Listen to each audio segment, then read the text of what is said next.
So Sean, yeah, this is a more detailed tutorial video to go through this template. I just made a few tweaks on the template for just a formatting so that it's just easier to use. But basically, I'm limited to 15 minutes on LinkedIn, so I thought I'd decide to do more comprehensive example of how this template can be used.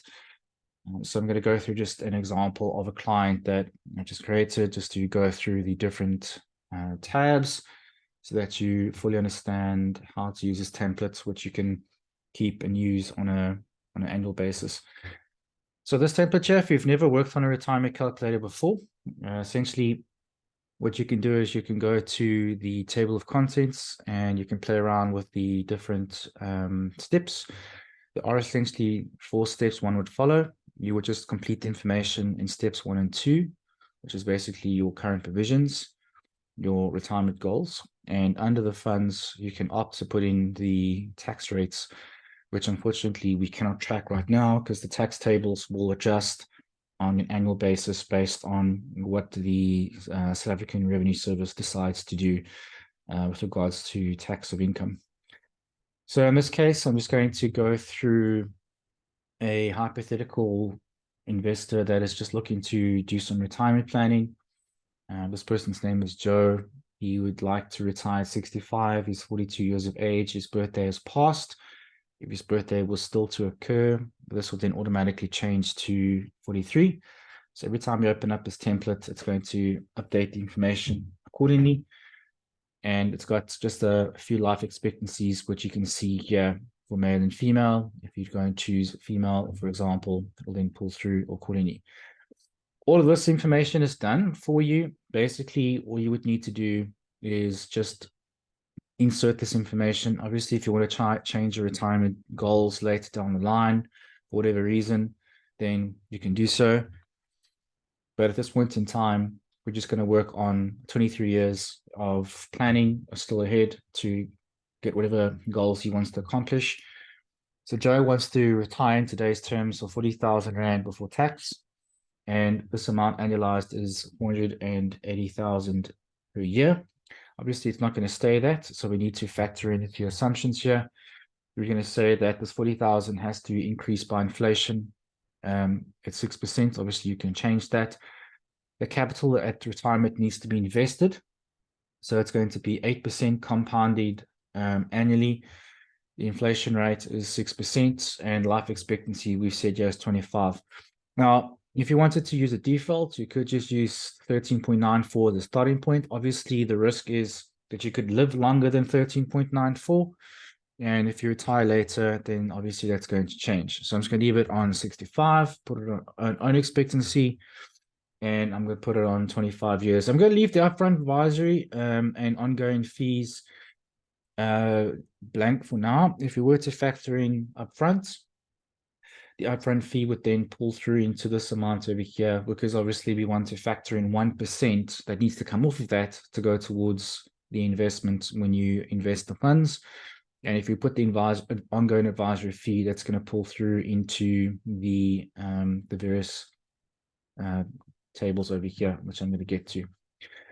So for now, I'm going to leave it off, just so it's easier to explain, because it does get a bit more complicated when you factor in the fees, because fees do eat into returns. So that's very important to note when you're doing any planning, is that fees do erode your returns, because obviously you're not getting that on your money. That's going towards the asset manager advisory fees on an annual basis. In this case, take 480, which is the annualized 40,000, 23 years to retirement, escalation of 6%, which is inflation.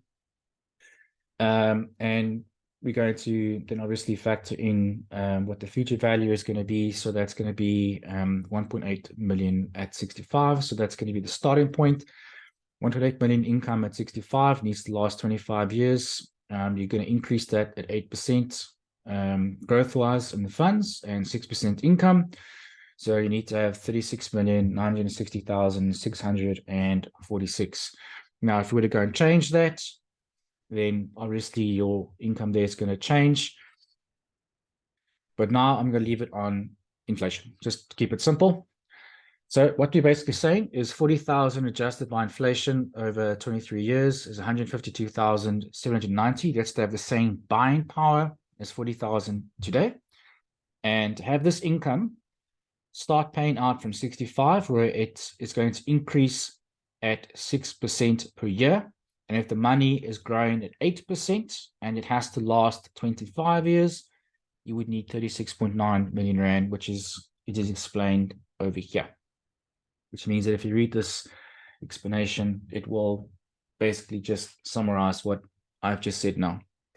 So this is really the starting point. And again, you can change any assumptions, you can change incomes, you can change age, whatever you want. It's going to automatically adjust. So if you want to make this maybe 45 just to see what happens, it'll automatically change everything for you. So that's really quite useful. So that's the starting point of any retirement plan is what income do I want, which is going to be adjusted by inflation? How much capital do I need, and how long do I want the money to last? Those are the most important questions in any retirement plan that you will ever need to ask yourself, and you need to review that on an annual basis to fully understand the implications when you are looking at your current provisions. In this case, I've just put in a few funds just randomly. If it's a larger portfolio, you can opt between 5, 10, and 15 funds. I've just put in 5 for now because that's currently what we're looking at. Used Allan Gray, PSG, and Discovery, just 3 common funds that most people are aware of, asset managers rather. These are the different fund types. It'll automatically change depending on the types of fund that you choose. In this case, is because it's no, I'm going to leave it on money market just for now. If the information is not fitting into any column, just click that button over here and it will fit. It's just if you want to keep the screen small enough for your monitor or for your laptop, you can just adjust it so that the columns are at the correct width, and it'll do it for the entire tab. So if there's anything that doesn't fit over here, it will then automatically adjust to the information that's got the widest column. In this case, we're saying there's Allan Gray retirement annuity. It's 1.2 million fund value. 15,000 is the contributions per month, which you can change. 8% after fees is the return. Now, again, this is assumption, but fortunately for funds like Allan Gray, they do tell you what your returns are of your specific portfolio on a 1, 3, 5 year basis, which you can then see on your fund statements. But I'm just using 8% of the fees. We're going to assume it's into a balanced fund right now. So the target return is well above, well, hopefully well above 10% over that period of time towards now, between now and retirement.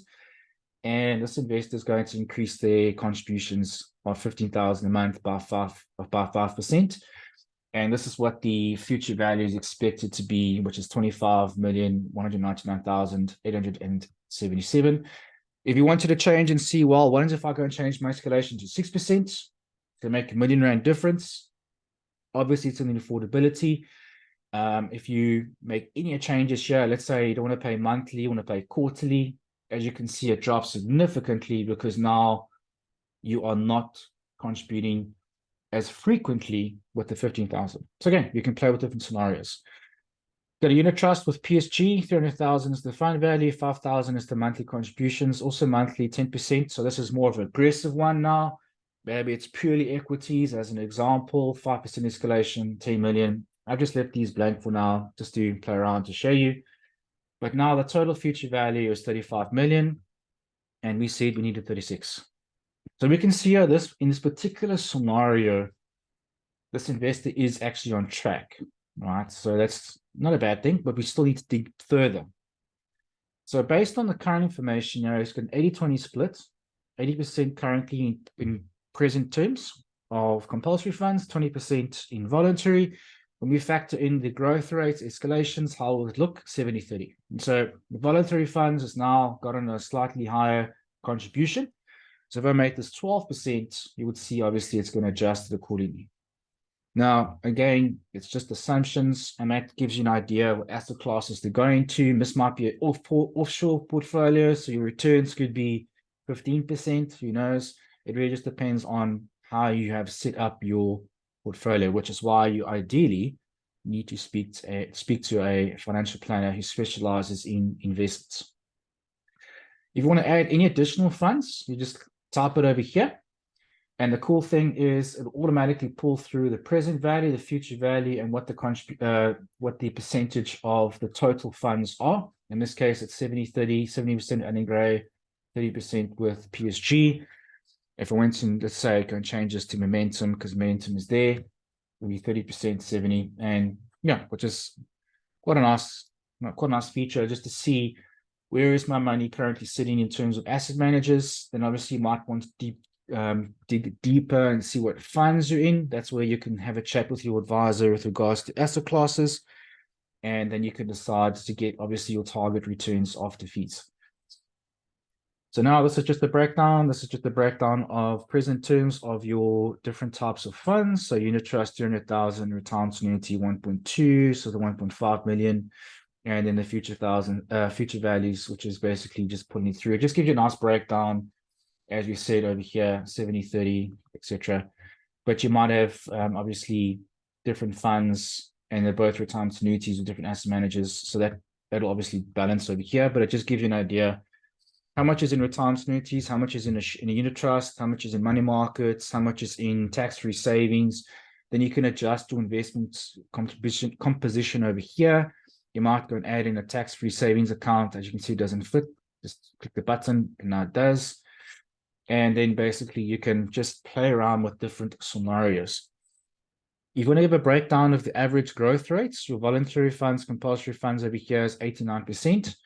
And the escalation is 5%. I just kept it simple, 5%. But if you were to go and change 1 to 6, just bear in mind, obviously, the more funds you have, it's going to average it. So you're going to have maybe 5.5 or 5.25%, just depending on how you structured it.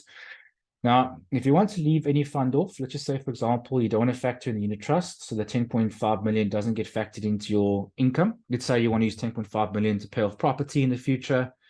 What it'll then do is it'll only pull through the funds that you want to include. So the compulsory funds is 1.2 million present terms, 25 million future. Voluntary is not pulling through because you've indicated no.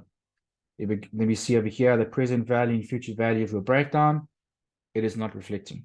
So therefore, we're only going to be looking at, in this case, a retirement annuity for retirement income. I'm just going to turn it back on just for this example so I can show you how it pulls through into the different graphs, because obviously there's a breakdown between voluntary and compulsory. Now at retirement, if you've got a retirement fund, what this table will do, it'll do one of two things. One, it'll pull through only compulsory funds where the fund value is present. And two, it will only pull through if you indicated yes. Now, if I go and turn this off as an example, even though it is a compulsory fund, it will not pull through because it has to firstly meet the criteria that you do want. So in other words, you don't accidentally make a mistake and do that calculation on a fund that you don't want to include. Obviously, you want to have all your retirement funds pull through, but in some cases, some investors might only mature their investment after their date of retirement. They might wait until they're 70 and then mature it.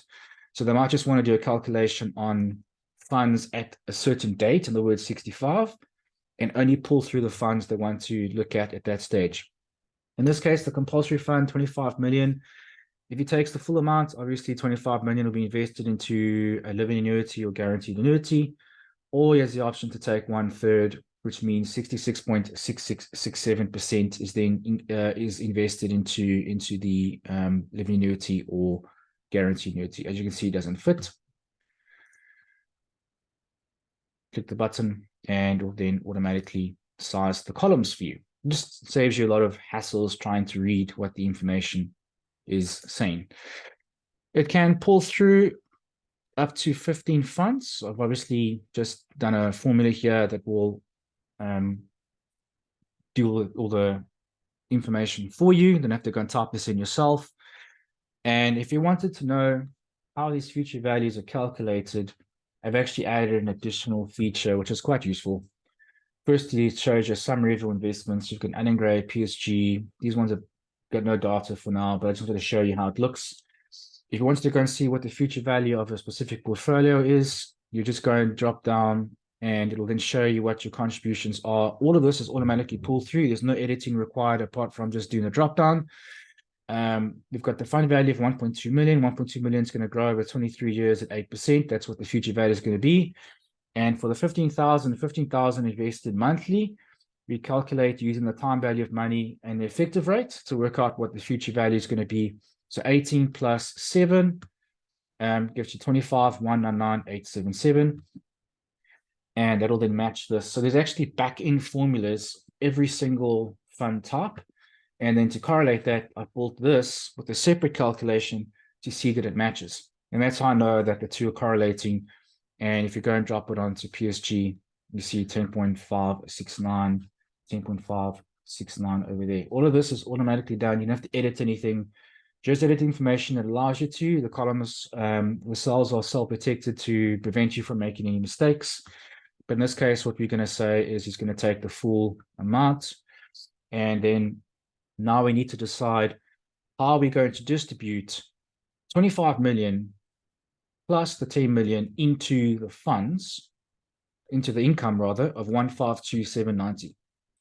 So just by default, because the weighting is 70-30, if we take the weighting of 70, you times it by 152,790, which means that 107,643 will go towards compulsory funds, and the balance of 30% will go into voluntary funds.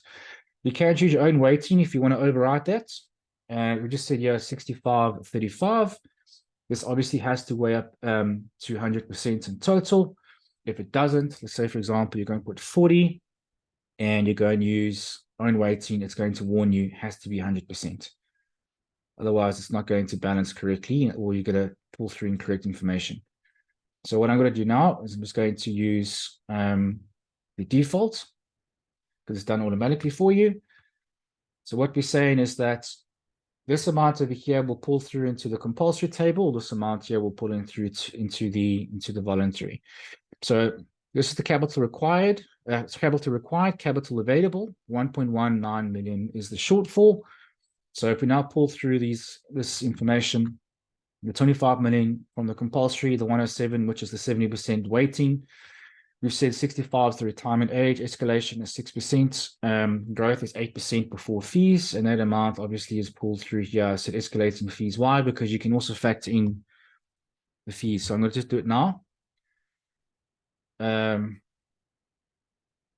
we go.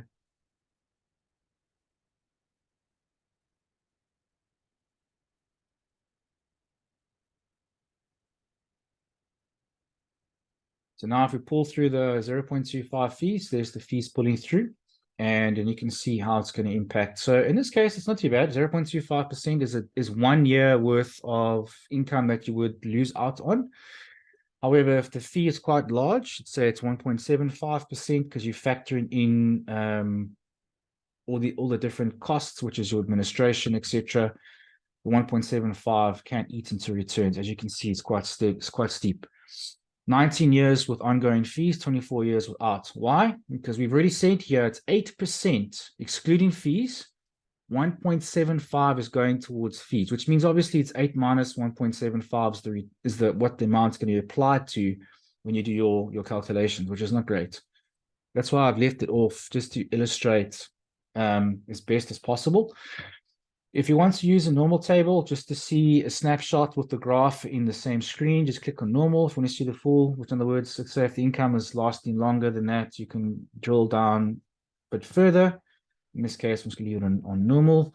So we can see here, the funds is going to last 23 years. Okay, it's just a bit of a rounding off there. It's actually 23 or 24 years. And that basically means that this capital will last until the client is 88, 89 years of age. And we said the money needs to last 25 years. Now, that simply means the money needs to last until the client is 90. So if we take 65 and we add on 25 to get to the 90, which we'll get to this now. So that's obviously the first, which is 30% weighting. And then on compulsory, which is the 70% weighting, the same assumptions, but it's 25 million, 107, which is the 70% of this amount over here, 152. And when you do the calculation, this client will max out the 17.5% after 18 years. Now, just note with compulsory funds, you're entitled to 2.5 to 17.5% drawdown on living annuities. On guaranteed annuities, which have not factored in yet, because it does work on annuity rates, I can factor it in onto a later template where I take different life companies and I just work out the rates that they give with and without escalation, with and without guarantee.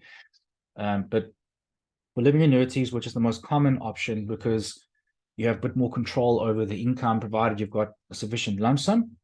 In this case, 5.1% is the drawdown in year one. It increases to 5.3 and eventually goes to the maximum of 17.5%. So the purpose of this model in terms of the Pensions Fund Act is that instead of depleting your capital at a much quicker rate, it will prolong it further because it caps it at 17.5. Now, to illustrate that simply, if I was to go and change this into a voluntary fund, let's just go and say this was a unit trust. Okay, it's not really reflecting now because it's now put into the voluntary table, but you would see here the money would deplete all the way to naught at a much quicker rate. There's another template that you can use, which is on the folder, and that basically allows you to put in exactly the same assumptions, and you can do a correlation between voluntary and compulsory funds and see how it compares. But in this case, as you can see, the money is prolonging, and therefore, if we do a comparison between the two funds, let's just zoom out. This is basically the income, the capital, sorry, which is depleting. This will completely deplete when he's 87. And with the compulsory funds, it'll last well beyond 100. And the reason for that is because, as I said, it caps at the after 18 years, which means that the money will start to slowly taper versus go to naught. That's the difference between voluntary and compulsory funds when you actually visualize it. What this table also does now is it takes the income in retirement that is required, which we said is 152, and we then increase that by the 6%, is what we've indicated. If we were to go and change this amount to 7%, then you'll see how that amount will change. It goes to 163 instead of 161. And then now we pull through the 107, which is the starting point, and the 45, which is the 70-30 to get to 152. And then we escalate these based on the 6%.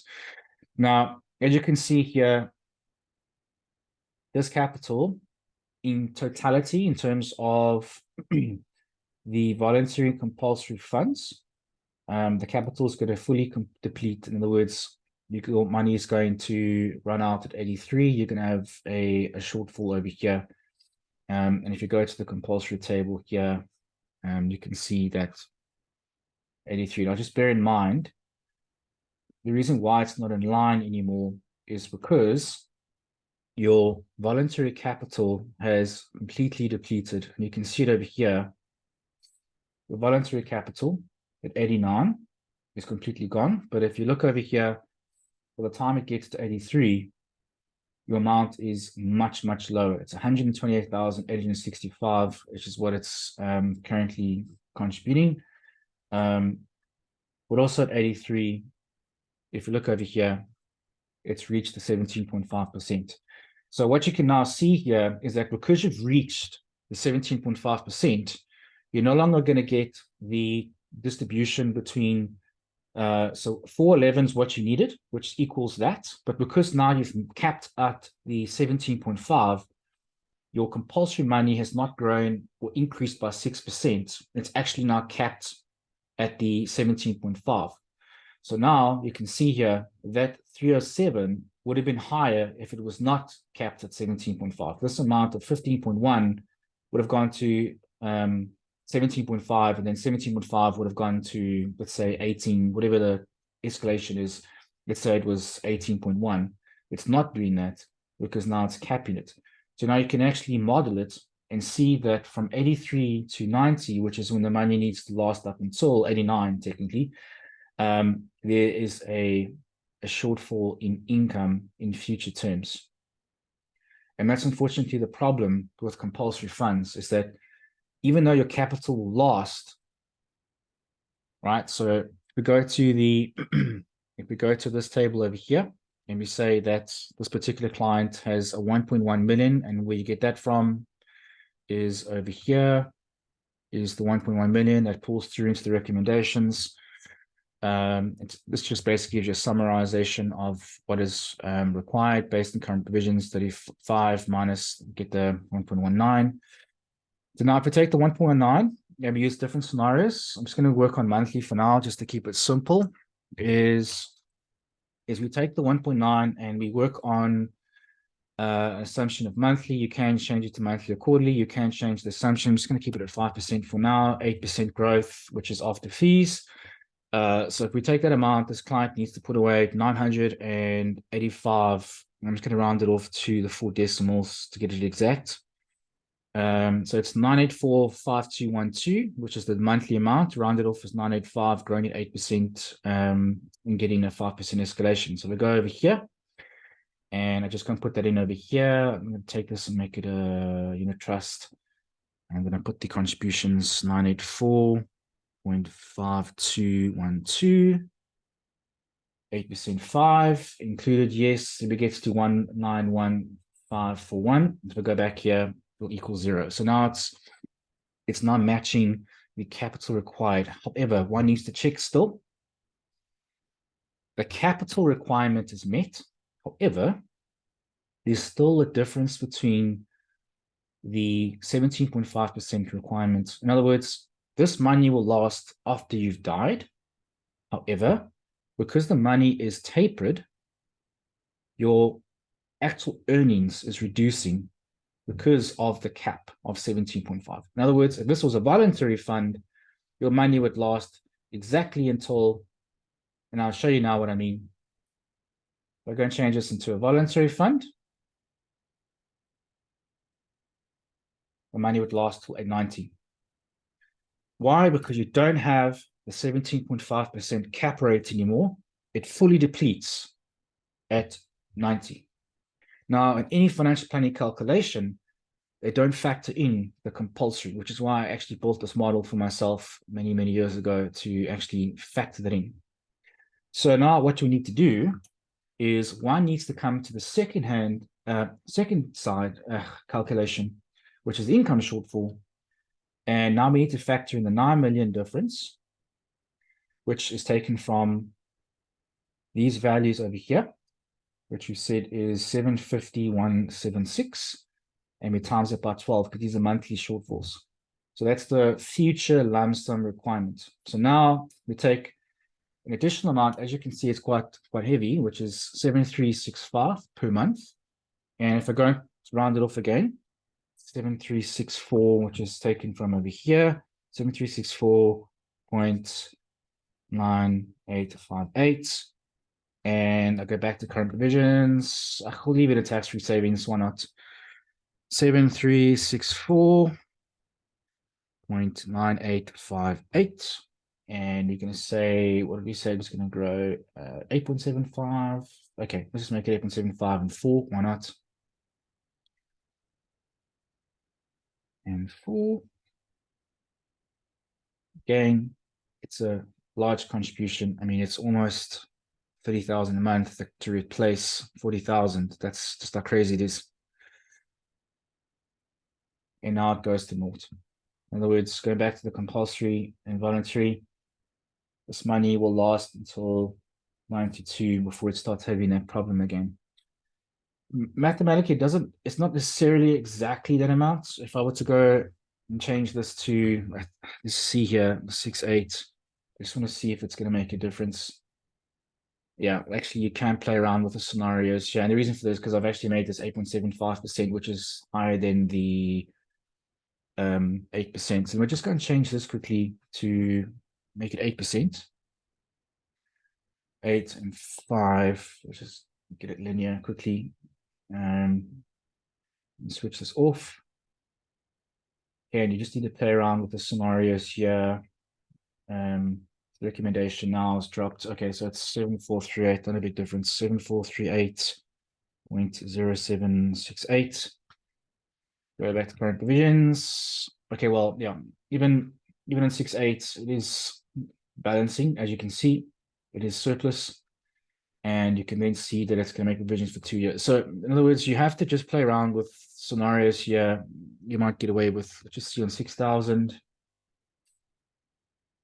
Okay, so even on 6,000 a month, in addition to what you're currently paying, you're obviously going to then have, firstly, enough lump sum to last till 90, and the compensation for compulsory funds has now been factored in. So by the time, this is actually perfect now. This lasts until basically age 90, in age 90. So there's extra provisions if the client lives 1 year longer, because it says here it has to last until 90.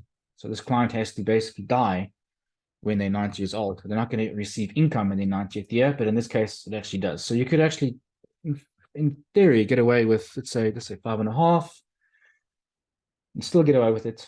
So all you need to do now is just play around with different scenarios. Okay, so obviously 4.5 is not working. Get away with 5.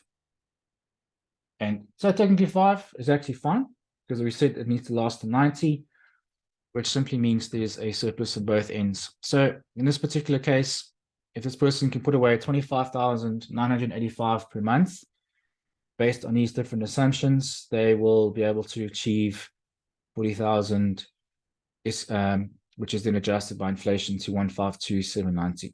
So you can see by starting relatively late, because this client is 42, they really should have had more provisions, which means that the sooner you start saving for retirement, the less of an opportunity cost you're going to have when you're older. In other words, if this amount was much higher in any of these funds, you would not have had to have contributed 25,985. So that's the sacrifice that this particular client has to make, because he's not started saving earlier, which is, again, why this template is quite useful.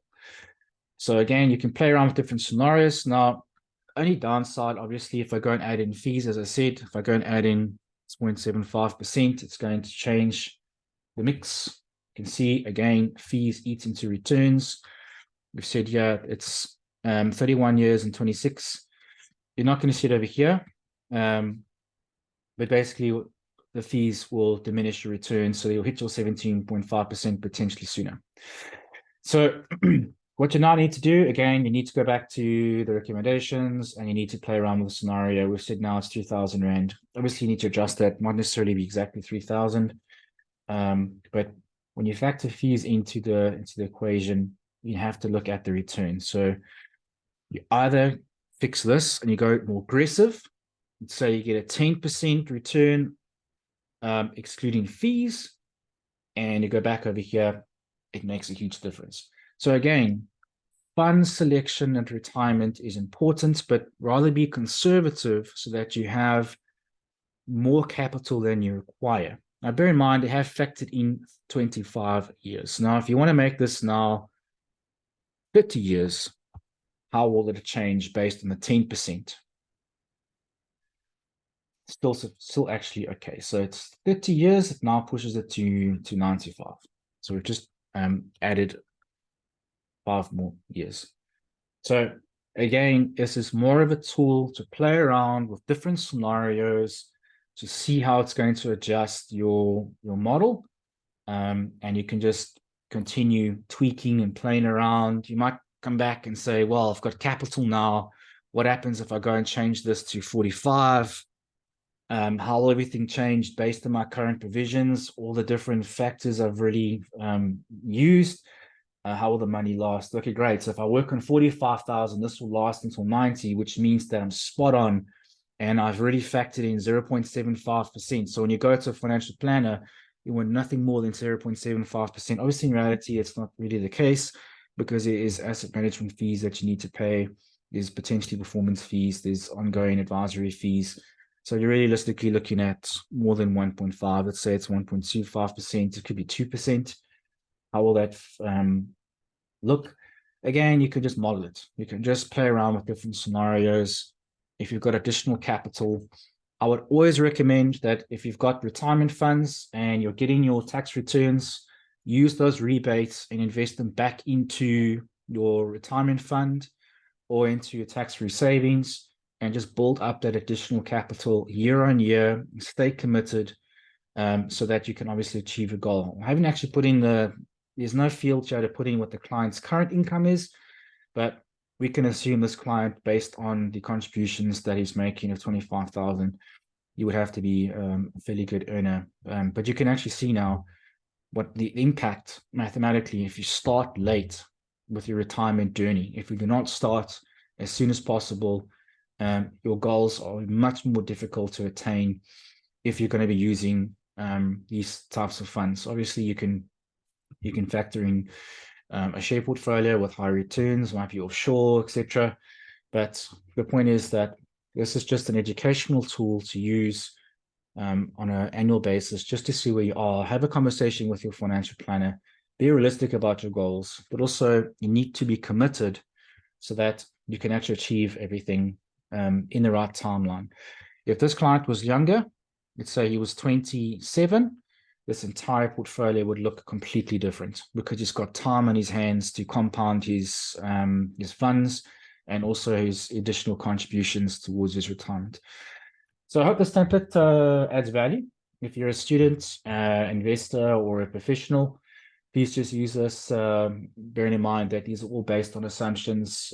Speak to a financial planner about the tax implications of each investment vehicle, the different asset classes that you can go into, the different risk that's involved. But this is just a nice way to teach you from an educational point of view how retirement planning works, or at least in South Africa anyway, because we do have the restriction of the drawdown between 2.5% and 17.5%. If there's any suggestions, please just go to my link tree and go to the suggestions option and just type in anything that you'd like to add. It'll pull through into my email and I can always factor it in. I've just made a few tweaks with just some formatting. There was a few spelling mistakes I picked up, which I've also just amended. Unfortunately, when you're running spell checks and you've got formulas that are pulling through and taking data, for example, over here, this is actually not typed. This is a formula which pulls through, concatenates, etc. The spelling check doesn't pick up on that. So yeah, apologies for that. But yeah, any further templates one require, just let me know. I can see if I can potentially build one for you. Thanks, bye.